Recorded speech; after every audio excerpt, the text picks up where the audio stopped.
Hello बच्चों, क्या हाल है? अच्छे हैं आप लोग? तो ध्यान दीजिए, आज से हमने आपको कहा था कि क्लास 11th और 12th के फिजिक्स और केमिस्ट्री के एक एक चैप्टर के ऊपर अपलोड करना स्टार्ट करेंगे और इसके वीडियो आपके प्रॉपर अच्छे ढंग से मिलते चले जाएंगे।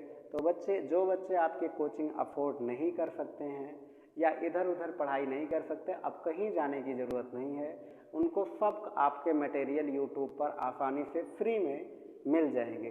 तो बस आपको क्या करना है कि कंसंट्रेट होकर के कमरे का एक कोना पकड़ के कॉपी और पेन ले करके आसानी से वीडियो के एक एक लेक्चर का टॉपिक नोट्स बनाना है और ध्यान दीजिएगा उसका रिवीजन करना है। आपको हमने कहा था कि आपके ये जो टॉपिक हम पढ़ाएंगे या आपके नीट से लेकर के आईआईटी लेवल तक के भी रहेंगे। सबसे पहले आपको बोर्ड के ही टॉपिक पढ़ाएंगे और इसके बाद जैसे जैसे आपके लेक्चर आगे बढ़ते जाएंगे वैसे वैसे हम बताते जाएंगे आपको कि कब आपको कॉम्पिटिटिव के टॉपिक मिलेंगे और कब आपको एकेडमिक के मिलते जाएंगे। तो आपको बस इसमें क्या करना है कि हमने कहा कंसंट्रेट होकर के प्रॉपर 1 घंटे पढ़ाई कर लेनी है। तो हमने कहा था बच्चा कि आज से आपको चैप्टर पढ़ाना स्टार्ट करेंगे और आज आपको हम क्लास 12th के केमिस्ट्री का पहला चैप्टर पढ़ाना स्टार्ट करेंगे। जैसा कि आप लोगों को पहले से पता हो चुका होगा कि आपके कुछ केमिस्ट्री में क्लास 12th में कुछ चैप्टर रिड्यूस किए गए हैं। पहले भी 3 चैप्टर रिड्यूस कर दिए जा चुके थे, अब भी इस बार भी 3 चैप्टर रिड्यूस किए गए हैं, ऐसा कहा जा रहा है। वैसे एनसीईआरटी बुकों ने चैप्टर को रिड्यूस करके ही दिया हुआ है, कोई साइड बुक आपके अभी चैप्टर को रिड्यूस नहीं किया है। सीबीएसई बोर्ड ने ये कह दिया है कि आपके ये चैप्टर कट गए हैं, लेकिन यूपी बोर्ड में अभी ऐसा कोई रिस्पांस नहीं आया है। तो ध्यान दीजिएगा, हम दोनों को समकक्ष लेते हुए आपको आगे चल करके पढ़ाएंगे। और ध्यान दीजिएगा, आपको हमने पहले भी बताया था कि आपको यहाँ पर हिंदी और इंग्लिश दोनों मीडियम के नोट्स प्रॉपर मिलते जाएंगे। नोट्स आपको खुद बनाने पड़ेंगे और ये नोट्स वहाँ से डाउनलोड आसानी से कर सकते हैं। तो ध्यान दीजिएगा, वैसे हम वही कहाँ पर आपने क्या चीज़ें लिखी आसानी से आपको समझ आ जाता है। तो ध्यान दीजिए, आपको अब देरी ना करते हुए एक पहला चैप्टर केमिस्ट्री का स्टार्ट करते हैं। उसके पहले हम आपको बता देते हैं कि 12th क्लास में आपके यूपी बोर्ड और सीबीएसई बोर्ड में कौन कौन से चैप्टर रिड्यूस किए गए हैं और कौन कौन सा चैप्टर आपका बच गया है या कौन कौन सा चैप्टर सिलेबस में है। जैसे आपके सबसे पहला टॉपिक आपका जो चैप्टर का होता था केमिस्ट्री का फर्स्ट पेपर में सॉलिड स्टेट, वो आपका कंप्लीटली रिड्यूस कर दिया गया है। तो सॉलिड स्टेट को कंप्लीटली रिड्यूस करके हटा दिया गया है चैप्टर से। और ध्यान दीजिएगा, दूसरा आपका जो चैप्टर होता है विलयन यानी सॉल्यूशन, वो आपके चैप्टर में अभी भी प्रेजेंट है। तीसरा चैप्टर आपका होता है इलेक्ट्रोकेमिस्ट्री, जो आपका अभी भी प्रेजेंट है, जिसको वैद्युत रसायन हिंदी में कहते हैं। चौथा चैप्टर आपका केमिकल काइनेटिक्स यानी रासायनिक बलगतिकी, जो अभी भी प्रेजेंट है। और 5वां चैप्टर आपका, ध्यान दीजिएगा, बहुत ही इंटरेस्टिंग चैप्टर था, सरफेस केमिस्ट्री यानी पृष्ठ रसायन, जिसको हटा दिया गया है सिलेबस से। और 6वां चैप्टर आपका मेटलर्जी एक चैप्टर होता था, हिंदी में कहते थे तत्वों का निष्कर्षण सिद्धांत प्रक्रम, वो भी आपका हटा दिया गया है। और 7वां आपका जो चैप्टर है वो पी ब्लॉक हुआ करता था, ध्यान दीजिएगा, पी ब्लॉक एलिमेंट, वो भी आपका हटा दिया गया है अब। और साथ में आपके 8वां जो चैप्टर होता था जिसका नाम था D and F block element, जो अभी भी आपके सिलेबस में है। और इसके बाद 9वां चैप्टर आपका जो होता था वो आपके, ध्यान दीजिएगा, कोऑर्डिनेशन कंपाउंड होता था, उपसहसंयोजी यौगिक, जो अभी भी चैप्टर में प्रेजेंट है। तो ध्यान दीजिएगा, फर्स्ट पेपर में टोटल मिलाकर के 5 चैप्टर अभी हैं और 4 चैप्टर आपके रिड्यूस कर दिए गए हैं। ध्यान दीजिएगा, ऐसे ही सेकंड पेपर में आपके टोटल 8 चैप्टर हुआ करते थे, जहां से आपके 2-3 चैप्टर हटाए गए हैं। वो 2-3 चैप्टर कौन कौन से हैं हम आपको बता देते हैं। ध्यान दीजिएगा, सबसे पहला आपका जो चैप्टर सेकंड पेपर में केमिस्ट्री का होता है उसको कहते हैं बच्चा, ध्यान दीजिएगा, बहुत ही इंटरेस्टिंग चैप्टर है, hello alkene and hello Erin. दूसरा आपका जो होगा वो आपका है alcohol and phenol and ether, alcohol, phenol और ईथर को पढ़ना होगा। फिर इसके बाद तीसरा जो आपका चैप्टर होगा उसको कहते हैं बच्चा जो है aldehyde, ketone and carboxylic acid, जो अभी भी चैप्टर में प्रेजेंट है। चौथा आपका चैप्टर जो होता है जिसका नाम है आपका अमीन या फिर आपके नाइट्रोजन कंटेनिंग कंपाउंड, अमीन या नाइट्रोजन युक्त कार्बनिक यौगिक। और इसके बाद इसके बाद अगला जो आपका चैप्टर होता है उसका नाम था बच्चा ध्यान दीजिएगा पॉलीमर यानी बहुलक, जो आपके चैप्टर से अब हटा दिया गया है। और इसके बाद अगला आपका चैप्टर होता था बायोमॉलिक्यूल्स यानी जैव अणु, जो अभी भी आपका प्रेजेंट है। और 9वां आपका लास्ट में या आपका अंतिम चैप्टर जो होता था ऑर्गेनिक केमिस्ट्री यानी सेकेंड पेपर का, वो आपका था chemistry used in everyday life यानी दैनिक जीवन में रसायन। वो भी आपका चैप्टर से अब हटा दिया गया है। यानी सेकेंड पेपर में आपको टोटल 5 चैप्टर पढ़ने हैं और फर्स्ट पेपर में भी आपको टोटल 5 चैप्टर पढ़ने हैं। पहले 16 चैप्टर हुआ करते थे, अब आपके घटा करके 10 चैप्टर कर दिए गए हैं। तो ध्यान दीजिएगा, अब एक एक करके उस चैप्टर के हर एक टॉपिक को आपको आसानी से पढ़ाएंगे हम। और उसको हमने बताया है कि आप कॉपी और पेन लेकर के अच्छे ढंग से नोट करते चलेंगे। हर एक टॉपिक यहाँ पर आपको पढ़ाया जाएगा, ऐसा नहीं है कि कोई टॉपिक छोड़ दिया जाए। और हमने कहा था कि IIT और नीट लेवल तक के भी टॉपिक यहाँ पर आपके बताने स्टार्ट किए जाएंगे। तो ध्यान दीजिएगा, अब देरी ना करते हुए सबसे पहले हम आपको चैप्टर पढ़ाना स्टार्ट करते हैं। पहला, जिसका नाम है फर्स्ट पेपर का सॉल्यूशन, जिसका क्या नाम है बिलियन। हमने पहले भी टर्म का मतलब होता है हिंदी और इंग्लिश दोनों मीडियम, यानी इंग्लिश मीडियम में हम आपको पढ़ाएंगे जिससे आपको कोई प्रॉब्लम ना हो, आपको आसानी से इसके नोट्स मिलते जाएं और आसानी से आप इसको नोट कर पाएं। तो ध्यान दीजिएगा, अब एक एक करके हम टॉपिक आपको पढ़ाना स्टार्ट करते हैं। ध्यान से बोर्ड की तरफ देखते चलेंगे और जो आप लोग इधर उधर चूहा खाना स्टार्ट किए थे अब धीरे धीरे बंद कर देंगे। आपके 40 से 45 मिनट कंसंट्रेट होकर के अच्छे ढंग से पढ़ाई करना स्टार्ट कर देंगे। ध्यान दीजिएगा, सबसे पहला हमने आपको बताया कि टॉपिक आपको हम पढ़ाएंगे जिसका नाम है बिलियन। क्या नाम है बिलियन, माने सॉल्यूशन इसको हिंदी में कहते हैं। तो ध्यान दीजिएगा, ये आपका इंग्लिश में इसका नाम जो हो जाएगा सॉल्यूशन। वैसे हम हिंदी को इंग्लिश और इंग्लिश को हिंदी कहते हैं। तो बच्चे यहाँ पर आपका ध्यान दीजिएगा, सॉल्यूशन आपका पहला चैप्टर होगा। और सॉल्यूशन आपका क्या होता है इनके बारे में हम आपको बताएंगे, लेकिन उसके पहले हम ओरिजिन बताते हैं कि सॉल्यूशन का ओरिजिन यानी ये जनरेट कहाँ से हुआ, सॉल्यूशन आया शब्द कहाँ से, इनके बारे में बताते हैं।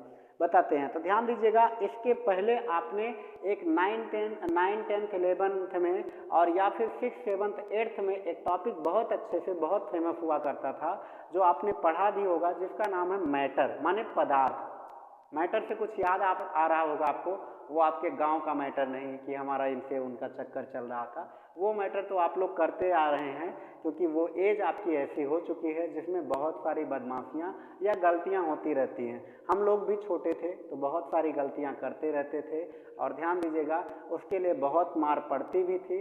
आज हम लोग थोड़े से बड़े और समझदार हो गए, अब थोड़ी गलतियाँ उतनी नहीं होती हैं, मस्ती मजाक भी थोड़ा सा कम हो गया, लाइफ में एक सीरियस मोड पर धीरे धीरे हम लोग अब पहुँच रहे हैं। तो ध्यान दीजिएगा, अब आपको जो है इसमें हमने कहा कि बिलियन टर्म आया कहाँ से, बिलियन शब्द आया कहाँ से, इसके बारे में बताएंगे। तो हमने कहा बच्चा एक आपका टॉपिक होता था मैटर माने पदार्थ। पदार्थ किसे कहते हैं इसके बारे में बताते हैं। तो ध्यान दीजिएगा, पदार्थ में आपने पढ़ा था जो स्थान घेरता है या जिसका कुछ निश्चित द्रव्यमान होता है उसी को क्या कहते हैं, पदार्थ कहते हैं। यानी ऐसा आपका वस्तु या थिंग्स जो कुछ स्पेस ऑक्यूपाई करता है और जिसका कुछ डिफिनिट मास होता है, वही आपका क्या कहलाता है, पदार्थ। तो बच्चा आपको पदार्थ के बारे में हम बताते हैं, इसके बाद अपने आप आपको पता चल जाएगा कि मैटर शब्द आया कहाँ से। तो बच्चा ध्यान दीजिएगा, यहाँ पर सबसे पहला टॉपिक हम आपको बताएंगे पदार्थ। ध्यान दीजिएगा, हिंदी में कहते हैं इसको मैटर और इंग्लिश में इसको कहते हैं पदार्थ। हमने पहले भी आपको बताया कि हम हिंदी को इंग्लिश और इंग्लिश को हिंदी कह देते हैं ऐसे मजाक में आपको। तो ध्यान दीजिएगा, यहाँ पर आप लोग उसको सीरियस कतई नहीं लेंगे। तो ध्यान दीजिएगा, इसके आगे सबसे पहला जो आपका टॉपिक होगा पदार्थ जो होता है, वो तो आपने जान लिया कि पदार्थ होता क्या है, लेकिन आपने क्या पढ़ा हुआ कि पदार्थ कितने टाइप में डिवाइड होता है। ये बचपन से पढ़ते आ रहे हैं कि पदार्थ का क्लासिफिकेशन कितने टाइप से है। तो यहाँ पर ध्यान दीजिएगा, हमने कहा कि पदार्थ के कितने टाइप होते हैं, ये आप बचपन से पढ़ते आ रहे हैं, लेकिन आज हम एक्चुअल क्लासिफिकेशन मैटर का बताते हैं। ध्यान से इसको कंसंट्रेट होकर के देखते रहिएगा। तो हमने कहा पदार्थ जो होता है बच्चा ध्यान दीजिएगा वो स्थान घेरता है और जिसका कुछ निश्चित द्रव्यमान होता है। लेकिन जो क्लासिफिकेशन इसका होता है वो दो प्रकार से किया जाता है, एक होता है भौतिक गुणधर्म के आधार पर और दूसरा आपका होता है रासायनिक गुणधर्म के आधार पर, यानी on the basis of physical property, और दूसरा आपका हो जाता है on the basis of chemical property. Physical property के बेस पर मैटर कैसे होता है, फिजिकल प्रॉपर्टी कहते किसे हैं इसके बारे में थोड़ा सा हम बताएंगे, लेकिन उसके पहले हमने क्या बताया कि पदार्थ का जो क्लासिफिकेशन होगा वो दो प्रकार से होगा, यानी भौतिक गुणधर्म के आधार पर, सबसे पहला आपका हो जाएगा भौतिक गुणधर्म के आधार पर, और दूसरा आपका हो जाएगा यहाँ से रासायनिक गुणधर्म के आधार पर। ध्यान दीजिएगा यहाँ पर हो जाएगा on the basis of physical property, यहाँ पर हो जाएगा on the basis of physical property, और दूसरा आपका जो बन करके आ जाएगा वो हो जाएगा यहाँ से physical basis of physical property, और दूसरा आपका जो बन करके आ जाएगा वो आपका हो जाएगा on the basis of chemical property. तो बच्चा इनके बारे में आपको हम डिटेल बताएंगे, लेकिन हमने आपको बताया कि मैटर का जो क्लासिफिकेशन होता है वो दो प्रकार से होता है, एक भौतिक गुणधर्म के आधार पर और दूसरा हो जाता है रासायनिक गुणधर्म के आधार पर। तो बच्चा देखते चलेंगे इसको, रासायनिक गुणधर्म के आधार पर ध्यान दीजिएगा, रासायनिक गुणधर्म के आधार पर क्लासिफिकेशन होगा मैटर का, इसको कहते हैं on the basis of chemical property. तो बच्चा ये आपका बन जाएगा, दो टाइप से मैटर का क्लासिफिकेशन होता है, ध्यान से इसको देखते चलेंगे और इसके बाद एक एक करके हम इसके टर्म को आसानी से बताते हैं। तो ध्यान दीजिएगा यहाँ पर आपके बन जाएंगे on the basis of chemical property. बच्चा आपको ध्यान दीजिएगा भौतिक गुणधर्म किसे कहते हैं, सबसे पहले इसके बारे में बता देते हैं। भौतिक गुणधर्म किसे कहते हैं बच्चा, आपने देखा होगा जो आपको चीजें, जो वस्तुएं आपको आसानी से दिखाई पड़ जाएं या जिसके बारे में आप आसानी से स्टडी कर सकें, जो आप टच कर सकें, यानी हार्डवेयर जितना सिस्टम हो वो सब का सब आपका क्या होता है, भौतिक गुणधर्म होता है। जैसे हमने यहाँ पर हमारे यहाँ बगल में फैन लगा हुआ है, हमने बटन दबाया, पंखा चलना स्टार्ट हो गया, आपको पंखा चलते हुए दिखाई पड़ रहा है, यानी फैन चलते हुए दिखाई पड़ रहा है, ये आपका कहलाएगा फिजिकल प्रॉपर्टी। लेकिन इससे आपको एयर मिल रहा है, हवा मिल रहा है, जो आपको दिखाई नहीं पड़ रहा है, वो आप केवल महसूस कर रहे हैं, उसको कहते हैं केमिकल प्रॉपर्टी। क्या कहते हैं, केमिकल प्रॉपर्टी। तो ध्यान दीजिएगा केमिकल प्रॉपर्टी क्या होता है, जो आप केवल महसूस करते हैं, जिसको देख नहीं सकते, वो केमिकल प्रॉपर्टी में आ जाते हैं। और इसी कारण केमिस्ट्री में सबसे ज़्यादा एक्सेप्शन मिलते हैं, क्योंकि आप इसको देखते नहीं हैं और आसानी से इसके टॉपिक बताते रहते हैं, यानी अनुमान लगा करके ही मैक्सिमम चीज़ें यहाँ गेस लगा करके ही बताते हैं, जिसके कारण केमिस्ट्री में सबसे ज़्यादा एक्सेप्शन आ जाते हैं। और बच्चा ध्यान दीजिएगा यहाँ पर भौतिक में यह आप प्रूफ करते हैं तब इसके बारे में बताते हैं, इसी कारण इसके कोई बहुत ज़्यादा एक्सेप्शन नहीं मिलते हैं। तो ध्यान दीजिएगा, अब आते हैं भौतिक गुणधर्म के आधार पर जो मैटर होता है वो बच्चा आगे चल करके क्लासीफाई होता है तीन प्रकार से, जो आपने बचपन से पढ़ते आ रहे हैं और आपने देखा भी होगा। तो ध्यान दीजिएगा, सबसे पहला आपका जो टॉपिक यहाँ पर बन करके आता है उसको कहते हैं ठोस। आपने ये पढ़ा होगा और इसके बारे में बहुत ज़्यादा कुछ बताने की ज़रूरत नहीं है, इंग्लिश में इसको कहते हैं सॉलिड। तो यहाँ पर हो जाएगा ठोस, और दूसरा आपका हो जाएगा यहाँ पर द्रव, इसको कहते हैं बच्चा इंग्लिश में लिक्विड। क्या कहते हैं, लिक्विड। तो यह आपका हो जाएगा सॉलिड, लिक्विड। और तीसरा जो आपका बन करके आ जाएगा यहाँ पर क्या हो जाएगा, गैस। क्या हो जाएगा, गैस। तो बच्चा ये आपका बन करके आ जाएगा ठोस, द्रव या फिर गैस। अब आते हैं बच्चा फंक्शन में, यहाँ पर और आगे बढ़ते हैं। ठोस, द्रव, गैस के बाद जो आपका अगला फंक्शन बन करके आएगा चौथा, उसको कहते हैं प्लाज्मा। क्या कहते हैं, प्लाज्मा। अच्छा, क्या ठोस, द्रव, गैस को बताने की जरूरत है, इसके बारे में तो हमें लगता है बचपन से आप पढ़ते आ रहे हैं, देखते आ रहे हैं, इनमें कोई बहुत ज़्यादा चीज़ें बताने की जरूरत नहीं है। लेकिन इसी में पदार्थ के कुछ और भी बेसिक रूप होते हैं जो भौतिक गुणधर्म के बेस पर होते हैं, तो वो आपको हम बताते हैं, जिसमें आपका सबसे पहला आपका आपका आता है प्लाज्मा। क्या आता है? प्लाज्मा।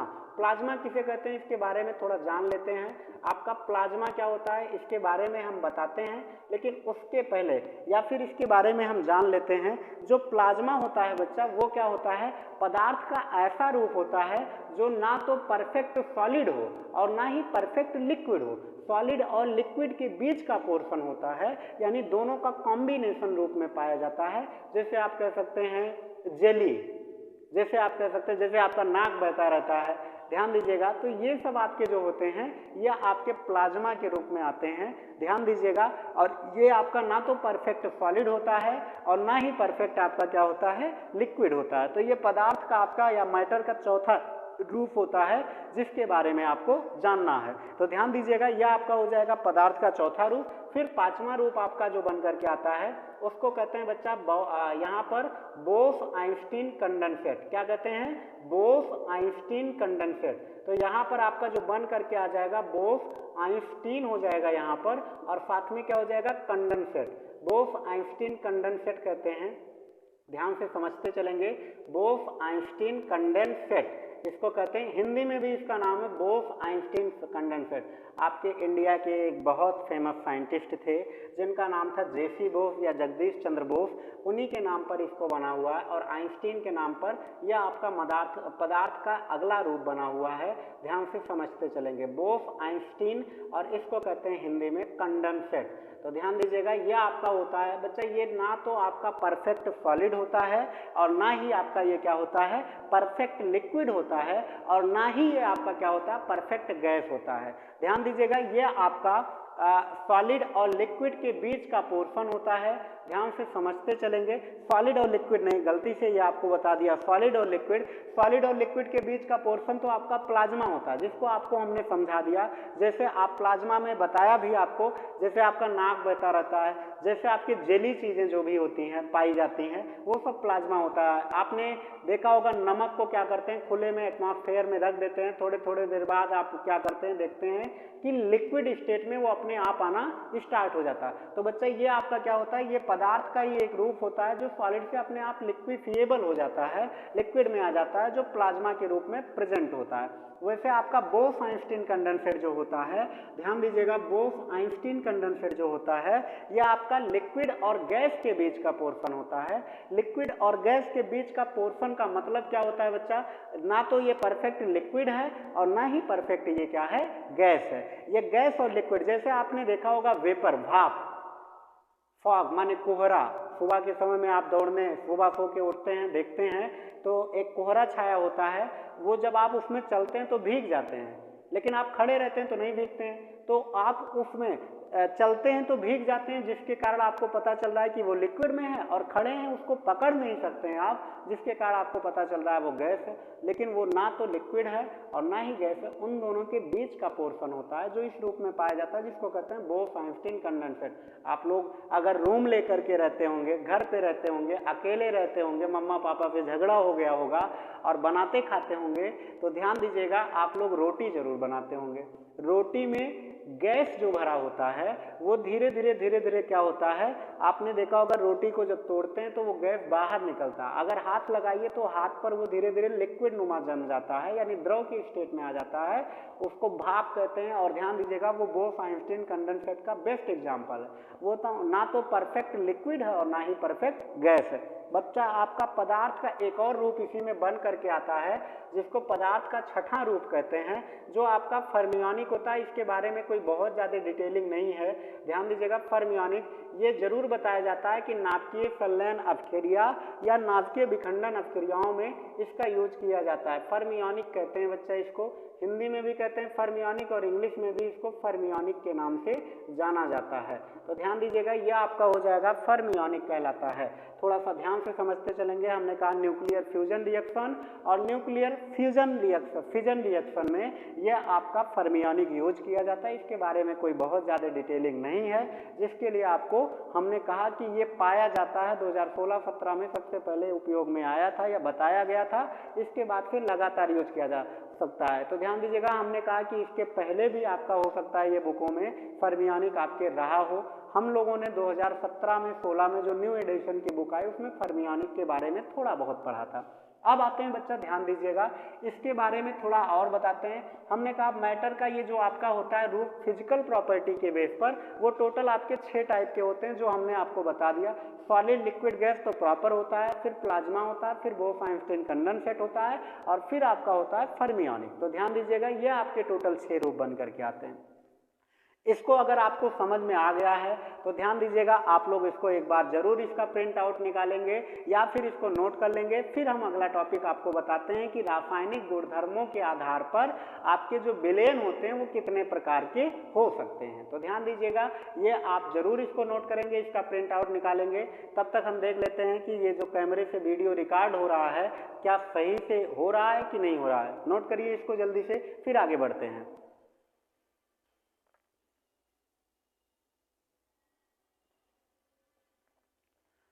हाँ चलिए, तो ध्यान दीजिए, ये आपके आसानी से रिकॉर्ड हो रहे हैं। और अब आते हैं बच्चा, थोड़ा सा और टॉपिक पर आगे बढ़ते हैं। हमने बताया कि जो विलेन के रूप होते हैं, वो जो आपके पदार्थ के रूप होते हैं वो आपके कितने टाइप के होते हैं, 2 टाइप से होते हैं। एक on the basis of physical property और दूसरा on the basis of chemical property. Physical property के बेस पर तो आपने पढ़ ही लिया, केमिकल प्रॉपर्टी के बेस पर मैटर के देख लीजिए कितने टाइप होते हैं। बच्चा इसमें भी आपके जो होते हैं मैटर को 2 प्रकार से डिवाइड किया गया है। एक को कहा गया है प्योर मैटर। क्या कहा गया है? Pure matter. तो एक का नाम दिया गया प्योर मैटर, हिंदी में कहते हैं बच्चा इसको शुद्ध पदार्थ। क्या कहते हैं? शुद्ध पदार्थ। तो इसको कहते हैं प्योर मैटर, माने इसका हो जाएगा शुद्ध पदार्थ। और दूसरा आपका जो बन करके आता है वो कहलाता है इम्प्योर मैटर। क्या कहलाता है? इम्प्योर मैटर हो जाएगा यहाँ से। ध्यान दीजिएगा, इसको कहते हैं इम्प्योर मैटर। दूसरा आपका जो बन करके आता है अशुद्ध पदार्थ। ध्यान से समझते चलेंगे, एक बड़ी इंटरेस्टिंग कहानी हम इसमें आगे बताते हैं। तो यह आपका हो जाएगा प्योर मैटर और दूसरा आपका यहाँ पर बन करके आ जाएगा इम्प्योर मैटर। ध्यान से समझते चलेंगे, यह आपका हो जाएगा इम्प्योर मैटर। हिंदी में कहते हैं बच्चा इसको अशुद्ध पदार्थ। क्या कहते हैं? अशुद्ध पदार्थ। तो ध्यान दीजिएगा, यह आपका हो जाएगा अशुद्ध पदार्थ, यह कहलाता है। ध्यान से समझते चल जाएंगे। तो बच्चा ध्यान दीजिएगा, यहाँ पर हो जाएगा प्योर मैटर और दूसरा आपका कहलाएगा इम्प्योर मैटर। थोड़ा सा और आगे बढ़ते हैं, फिर इसकी कहानी के बारे में हम आपको बताते हैं। बच्चा जो ये प्योर मैटर होता है, इनकी 2 शादी कराई गई। कितनी शादी? 2 शादियां कराई गई। एक को बच्चा कहा गया, एक से कराई गई जिसका नाम रखा इन्होंने तत्व। क्या रखा? तत्व। जो आप बचपन से पढ़ते आ रहे हैं, एलिमेंट इंग्लिश में कहते हैं इसको, तत्व से कराई गई। और ध्यान दीजिएगा, दूसरी शादी इसकी जो कराई गई उसको कहते हैं यौगिक। क्या कहते हैं? यौगिक। तो ध्यान दीजिएगा, यहाँ पर आपका जो बन करके आएगा दूसरा, उसको कहते हैं यौगिक। बच्चा ध्यान दीजिएगा, यह आपका हो जाएगा यौगिक। इंग्लिश में इसको कहते हैं कंपाउंड। आपने सुना भी होगा, जाना भी होगा इसके बारे में। तो यह आपका हो जाएगा यौगिक। तो हमने कहा शुद्ध पदार्थ की 2 शादी कराई गई, एक का नाम रखा गया तत्व और दूसरे से कराई गई जिसका नाम था यौगिक। बच्चा तत्व से इनके 3 लड़के हुए। कितने लड़के हुए? 3। यानी इनके 3 बच्चे हुए तत्व से। और तीनों का नाम इन्होंने क्या क्या रखा, ध्यान से समझते चलेंगे। पहले का नाम इन्होंने जो रखा उसको कहते हैं बच्चा मेटल। क्या कहते हैं? मेटल। आपने सुना भी होगा इसके बारे में। इसको हिंदी में कहते हैं धातु। क्या कहते हैं? धातु। और बच्चा ये हाई स्कूल में एक चैप्टर हुआ करता था जिसके बारे में आपको डिटेल बताया गया है, एलिमेंट। और वहाँ पर कंपाउंड भी थोड़ा बहुत आपने सुन लिया होगा, नहीं सुना है तो आपको यहाँ 12th में अच्छे ढंग से 11th में 12th में बताया जाता है, पढ़ाया जाएगा। तो ध्यान दीजिएगा। अब आते हैं धातु और दूसरा आपका जो हो जाएगा मेटेलॉइड कहते हैं इसको। तो यहाँ पर हो जाएगा मेटेलॉइड और दूसरा आपका हो जाएगा, हिंदी में कहते हैं बच्चा इसको उपधातु। क्या कहते हैं? उपधातु। इन सब के बारे में आपको डिटेल पता होगा। नहीं पता है बच्चा तो हमने कहा इसके लिए एक वीडियो अलग से आपको हम बता देंगे, बना देंगे और आप लोग उसको जरूर देख लीजिएगा अच्छे ढंग से, जिससे आपको तत्व, यौगिक इन सब के बारे में समझ में आ जाएगा। तो बच्चा ये हो जाएगा धातु, अधातु और साथ धातु, उपधातु और साथ में तीसरा जो हो जाएगा वो हो जाएगा नॉन मेटल। क्या हो जाएगा? Non metal. हिंदी में बच्चा इसको कहते हैं उप आधातु। क्या कहते हैं? आधातु। तो बच्चा यह आपका हो जाएगा आधातु कहलाता है, हिंदी में इसको कहते हैं आधातु। आपने पढ़ा होगा जो आसानी से H+ आयन डोनेट कर, जो आप आसानी से इलेक्ट्रॉन डोनेट कर देता है, कैटायन बनाने की प्रवृत्ति रखता है, मेटल कहलाता है। जो आपके कैटायन और एनायन दोनों की प्रॉपर्टी शो करता हो, यानी दोनों आसानी से डोनेट कर सकता हो या एक्सेप्ट कर सकता हो, यानी जो धातु आधातु दोनों का, मेटल नॉन मेटल दोनों का गुण रखता है, उस धातु कहलाता है। और तीसरा आपका आधातु, जो आसानी से इलेक्ट्रॉन को एक्सेप्ट कर सकता है, वो आपका कहलाता है आधातु यानी नॉन मेटल। तो बच्चा ध्यान दीजिएगा, ये आपके हो गए, हमने बताया कि शुद्ध पदार्थ को दो पार्ट से डिवाइड किया गया है। एक तत्व कहलाता है, दूसरा यौगिक। तत्व के 3 बच्चे हुए, धातु, अधातु, उपधातु, मेटल, मेटलॉइड, नॉन मेटल, और इसके बाद यौगिक के 2 बच्चे हुए। ध्यान दीजिएगा वो कौन कौन से हैं। तो बच्चा इसमें सबसे पहला नाम इन्होंने रखा ऑर्गेनिक कंपाउंड। क्या रखा? Organic compound. तो यहाँ पर हो जाएगा ऑर्गेनिक कंपाउंड सबसे पहले। और आपको अगर यह ऑर्गेनिक कंपाउंड पता चल गया होगा तो दूसरा अपने आप पता चल जाएगा, क्योंकि पहले के समय में कुछ ऐसे नाम ही रखा जाता था। ध्यान दीजिए, एक बच्चे का नाम रखेंगे, दूसरा अपने आप पता चल जाता था। लोग ऐसे प्रोडक्शन करते भी थे बच्चों का। ध्यान दीजिएगा, जैसे हमारा श्लोक नाम है, तो हमारे भाई का आप लोग समझ सकते हैं क्या नाम होगा, और जो आप समझ रहे हैं वही नाम है, आलोक ही उनका नाम है। तो ध्यान दीजिए, पहले ऐसे नाम रखा जाता था। हमारा सूरज घर का नाम है, तो हमारे भाई का क्या हो सकता है? नीरज। तो ध्यान दीजिएगा, घर के नाम, हमारे घर के भाई का, छोटे वाले भाई का नाम घर का नीरज है। तो ध्यान दीजिएगा, आसानी से पहले ऐसे नाम कंपाउंडों में भी रखे जाते थे जो आपको आगे बताने हैं। तो आपको हमने कहा कि कंपाउंड के 2 बच्चे हैं, एक का नाम रखा गया ऑर्गेनिक, तो दूसरे का अपने आप जान सकते हैं क्या हो सकता है? Inorganic compound. तो बच्चा एक को कहते हैं हिंदी में कार्बनिक यौगिक, तो दूसरे का आपको याद हो गया होगा, क्या नाम होगा? अकार्बनिक यौगिक। तो ध्यान दीजिएगा, यहाँ पर हो जाएगा कार्बनिक यौगिक, और दूसरा आपका क्या हो जाएगा? अकार्बनिक यौगिक। यानी यहाँ पर इसको कहते हैं इनऑर्गेनिक कंपाउंड। क्या कहते हैं? इनऑर्गेनिक कंपाउंड यहाँ पर हो जाएगा। तो यहाँ पर बन करके आ जाएगा इनऑर्गेनिक कंपाउंड। ध्यान दीजिएगा, हमारी थोड़ी सी लिखावट भी आपको हमने बताया था कि फ्रेंच कट होगी। तो ध्यान दीजिएगा, ये सबको दाढ़ी आती है, हमारी लिखावट आ गई है फ्रेंच कट। तो आप लोगों को समझ में तो आ ही रहा होगा। नहीं समझ में आ रहा है तो हम थोड़ा अच्छे ढंग से लिखने का प्रयास जरूर करेंगे। अगर आपको समझ में आ रहा है ये सब टॉपिक तो कमेंट जरूर इसके लिए करेंगे। और ध्यान दीजिएगा, हमने कहा कि जैसे जैसे आप लोगों का सपोर्ट मिलता जाएगा वैसे वैसे एक एक टॉपिक के अच्छे से वीडियो बनाना स्टार्ट करेंगे, और हमने कहा ढंग से आपको पढ़ाएंगे जिससे आपका भविष्य आगे चल करके खराब ना हो। और ध्यान दीजिएगा, आप बोर्ड में या कोई भी कॉम्पिटिटिव एग्जाम में बैठे तो अच्छा नंबर गेन कर सके या प्राप्त कर सके। अब आते हैं बच्चा, ध्यान दीजिएगा, यहाँ पर हमने क्या बताया? कार्बनिक यौगिक के बाद दूसरा आपका क्या हो जाएगा? अकार्बनिक यौगिक। अभी तक हमने बताया था कि चैप्टर स्टार्ट कर रहे हैं जिसका नाम है विलयन, और विलयन में ये सब हम क्या बता रहे हैं, इन सब के बारे में आपको हमने कहा कि नहीं जानना है अभी ध्यान दीजिएगा, अभी केवल एक चीज पर फोकस करना है, सॉल्यूशन। और वो सॉल्यूशन अभी आ ही नहीं रहा है। लगातार आप पढ़ाते जा रहे हैं, बताते जा रहे हैं, लेकिन अभी सॉल्यूशन का कहीं पर नामो निशान नहीं है। तो ध्यान दीजिएगा, अब आते हैं बच्चा अशुद्ध पदार्थ। अशुद्ध पदार्थ को लोग बहुत चिढ़ाते थे। तो एक दिन ये रोते हुए अपने मम्मा पापा के यहाँ गया, और साथ में अपने मम्मा पापा के पास जा करके कहा कि लोग हमको अशुद्ध के नाम से चिढ़ाते हैं, तो हमारा थोड़ा नमवा चेंज कर दीजिए। और ध्यान दीजिएगा, इसके मम्मा पापा ने इसका नाम चेंज कर दिया और साथ में इसका नाम रख दिया विलयन, और लोगों से कहा अब इसको चिढ़ाओ। तो ध्यान दीजिएगा, यहाँ पर क्या हो जाएगा? विलयन नहीं रखा, इसका नाम रखा मिक्सचर। ध्यान दीजिएगा, हमने कहा कि ये बच्चा रोता हुआ गया अपने मम्मा पापा के पास और कहा कि लोग हमको चिढ़ाते हैं अशुद्ध के नाम से, हमारा नाम चेंज कर दीजिए। तो बच्चा ध्यान दीजिएगा, यहाँ पर इसके मम्मा पापा ने क्या किया? इसका नाम चेंज कर दिया और इसका एक नया नाम रख दिया मिक्सचर या मिश्रण, जिससे कहा कि अब लोग इसको चिढ़ाइए। तो ध्यान दीजिएगा, लोगों ने इस तरह से चिढ़ाना बंद कर दिया। तो बच्चा इसी का एक बड़ा फेमस नाम हो गया मिक्सचर, या फिर क्या कह सकते हैं? मिश्रण। तो बच्चा इसी का एक और नाम होता है मिक्सचर, या फिर इसको मिश्रण के नाम से जानते हैं। और आपने अगर मिश्रण पढ़ा होगा तो मिश्रण के 2 बच्चे हुए, एक का नाम रखा गया है समांगी मिश्रण और दूसरे का नाम रखा गया है विषमांगी मिश्रण। एक का नाम आपने पढ़ा होगा होमोजीनियस मिक्सचर रखा गया है, और दूसरे का नाम क्या रखा गया है? Heterogeneous mixture. तो बच्चा एक का नाम हो जाएगा होमोजीनियस, और दूसरा आपका जो यहाँ पर बन करके आ जाएगा उसको कहते हैं हेट्रोजीनियस मिक्सचर। तो बच्चा यहाँ पर हो जाएगा हेट्रोजीनियस। ध्यान से समझते चलेंगे। अगर आपको दिखाई पड़ रहा होगा तो अच्छी बात है, नहीं दिखाई पड़ रहा है तो थोड़ा सा इंतजार जरूर करेंगे, हम आपको सही से इसको बताते हैं। ध्यान दीजिएगा, यहाँ पर हो जाएगा होमोजीनियस मिक्सचर। होमोजीनियस मिक्सचर किसे कहते हैं बच्चा? समांगी मिश्रण। आपने पढ़ा होगा, दो कंपोनेंट को लीजिए और एक दूसरे में मिलाइए, अगर वो कंप्लीटली डिजॉल्व हो जाते हैं, यानी एक या एक और एक प्लस एक को ऐसा जोड़ दीजिए जो एक सॉल्यूशन बना ले, यानी एक प्रोडक्ट बना ले, तो वो कहलाएगा होमोजीनियस यानी समांगी मिश्रण। और अगर एक प्लस एक को अगर हम जोड़ते हैं और आगे चल करके भी वो क्या करता है, एक प्लस एक कंपाउंड बनाता है, तो वो बच्चा आपका कहलाएगा विषमांगी मिश्रण। क्या कहलाएगा? विषमांगी मिश्रण कहलाएगा।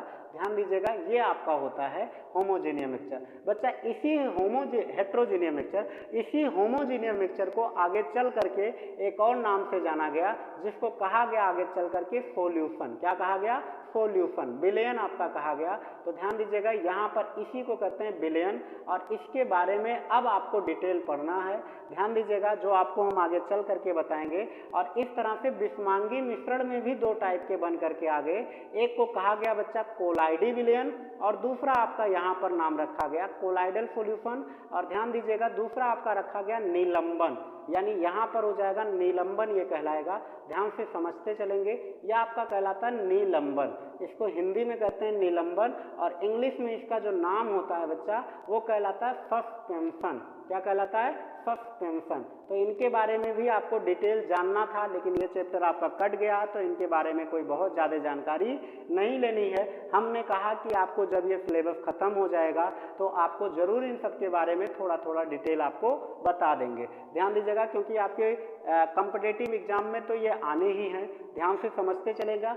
कोलाइडी विलयन को आपको इंग्लिश में कहा जाता है कोलॉइडल सॉल्यूशन। तो ध्यान दीजिएगा, यहाँ पर हो जाएगा कोलॉइडल सॉल्यूशन कहते हैं इसको। और बच्चा निलंबन को इंग्लिश में कहते हैं सस्पेंशन। क्या कहते हैं? सस्पेंशन। तो ध्यान दीजिएगा, यहाँ पर हो जाएगा सस्पेंशन, इसका नाम रखा गया है। तो इस तरह से मैटर का पूरा क्लासिफिकेशन हमने कर दिया है। आई होप आपको समझ में ज़रूर आया होगा। और ध्यान दीजिएगा, अगर आपको समझ में आया है तो ज़रूर इस पर सपोर्ट करें। हमने कहा जैसे जैसे आपका सपोर्ट मिलता जाएगा, एक एक करके वीडियो आपके मिलते चले जाएंगे और इंटरेस्टिंग टॉपिक आपको आसानी से पढ़ाया जाएगा। हमने कहा बहुत ज़्यादा टिपिकल नहीं होता है, ना तो फिजिक्स और ना ही आपका केमिस्ट्री। लोग खाली इसकी हवाबाजी करके इसको बढ़ा दिए हैं आगे। बाकी आप लोगों से बढ़ के ना तो फिजिक्स है और ना ही केमिस्ट्री है। इंटरमीडिएट का नाम ही होता है मध्यावस्था। ये ऐसे कंडीशन में है कि आप लोग ऐसे कंडीशन में आ चुके हैं कि आपको कोई अगर एक गाली देता है तो आप 10 गाली देने के लिए तैयार रहते हैं। तो ध्यान दीजिएगा, ये आपको समझ में ज़रूर आ गया होगा।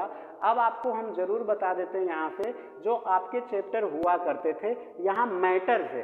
ध्यान दीजिएगा, मैटर से कौन कौन सा चैप्टर हुआ करता था। पहला चैप्टर सॉलिड स्टेट होता था, जो आपके सिलेबस से अब कट चुका है बच्चा। ध्यान दीजिएगा, दूसरा आपका द्रव और गैस को मिलाते थे, एक चैप्टर बनाते थे स्टेट ऑफ मैटर। याद होगा आपको, जो है 11th क्लास में होता था ये स्टेट ऑफ मैटर, इसको कहते थे बच्चा। ध्यान दीजिएगा, द्रव्य की अवस्थाएं, ये बच्चा आपका 11th में टॉपिक होता था। और फिर इसके बाद ध्यान दीजिएगा, यहाँ पर आपका एक चैप्टर है जिसका नाम है सॉल्यूशन। क्या नाम है?